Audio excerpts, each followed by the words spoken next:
Hey, hold on a minute. Before you click any buttons or go anywhere, I'm not reviewing an episode from the original Tom and Jerry theatrical shorts. The Tom and Jerry show I'm talking about is the 1975 spin-off, and it requires some history. Trust me, you're going to need some historical knowledge to get where this spin-off came from. Let me try to describe to you this train wreck. Or let Wikipedia do it. Here, in a much toned-down, non-violent, Yogi Bear and Boo Boo-esque format, the long popular Tom and Jerry, after years of rivalry, have finally become the best of friends. You know that Tom and Jerry movie that the Nostalgia Critic reviewed and came out like 20 years later? Yeah, well, people who do not understand history are doomed to repeat it. So, let's talk about how this mistake happened. Twice. And believe it or not, this is one of the very few things I really can't blame Hanna-Barbera for in their 70s animation lineup. Throughout this marathon, I don't think I'm going to be saying many nice things about Hanna-Barbera's 70s cartoons because almost all of them are fucking awful and there are so many of them. And we'll get to that when we get to that next time, but this time, it's not their fault whatsoever. Even Hanna-Barbera themselves didn't like this show, and they did not think that this was a good idea.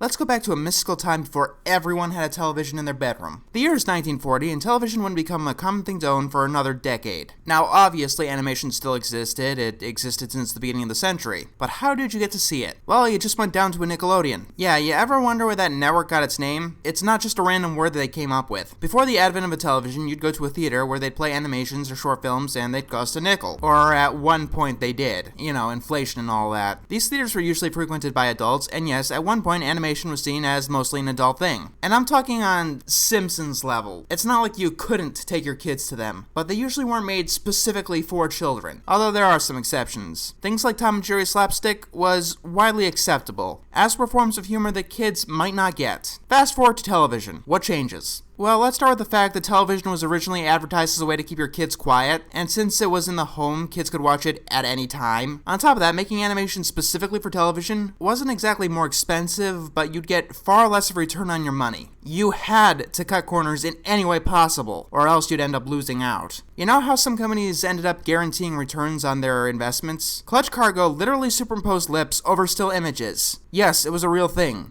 And yes, it's freaky as all fuck. Basically, only kids were willing to watch this made-for-TV animation, with some exceptions like the Flintstones here and there. And over the next few decades, animation was established as something only for kids, something that you grew out of because it was generally stupid and terrible. And as you know, something that's only for children must have a shit ton of regulations. Parents groups held a lot of power in the 60s, and especially the 70s. Violence was not allowed at all. The rules were very strict. Actually, that's not even half of it. Besides not allowing the cartoons to say the word die or death, they had rules like the complainer is always wrong. They got to the point of attacking individualism. Even conflict was removed from cartoons. Yes, parents essentially wanted every show to be G3 MLP. And this is only one of the problems of 70s animation. And it won't go away into the mid-80s, with toy-based cartoons, believe it or not. People always seem to complain about these cartoons being made to sell toys, and while it's no longer relevant in this day and age without cartoons selling toys, cartoons may have been like they were in the 70s and early 80s, until something like digital distribution came out. They would have been cheap as hell and bland as shit.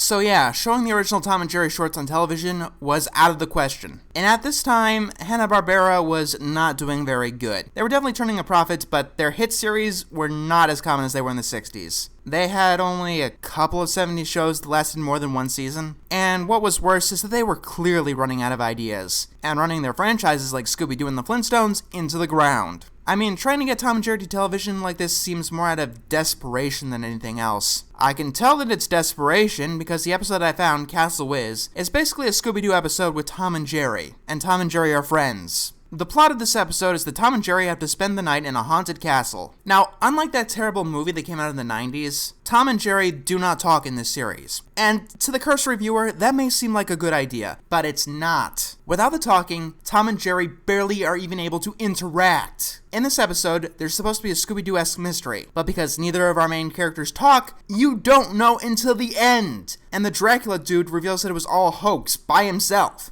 Yes, the episode starts with, "My castle is haunted, bwah ha ha." The episode ends with, "My castle is not haunted, bwah ha ha." Oh, and speaking of that, there is absolutely no way this haunted castle could be a hoax. In Scooby-Doo, all the villains' monstrous acts can be explained away through conventional means, like film projectors. we see several instances where this kind of stuff cannot be faked, like the magic painting. Also, I'm pretty sure that making this episode a hoax was a last-minute decision for some reason. Dracula even talks to what he calls a film projection. How does running through the castle suddenly lead you outside running into the castle's drawbridge? This episode is poorly put together and lazy. They're reusing music from Scooby-Doo, and they're probably reusing set pieces too.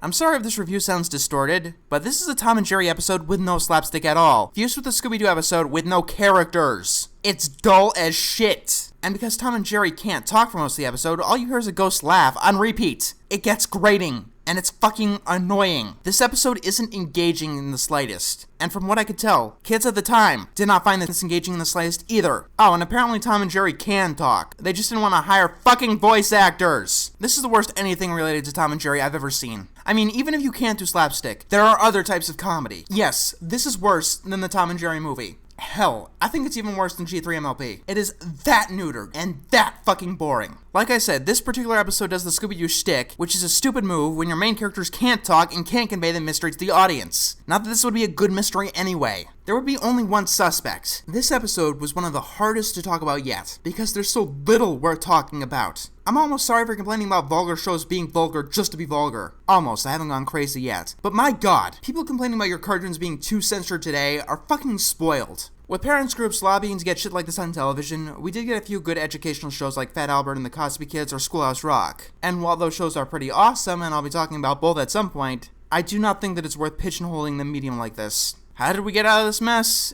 It's a long and convoluted story that involves both Ronald Reagan and John Kricfalusi. Have fun figuring that one out. Join us next time when I pick a more animated level of bad. Oh yeah, we're going there. Next time, you're gonna join me in the realm of bizarre 70s spin-offs. I'm talking about the Robo Stooges, I'm talking about Josie and the Pussycats in outer space, the Partridge Family in the future, the Flintstones meet the Thing, and a bunch of other crap that sounds like I'm making it up, but I swear I'm not. They actually existed. I'm so bored, so very, very bored.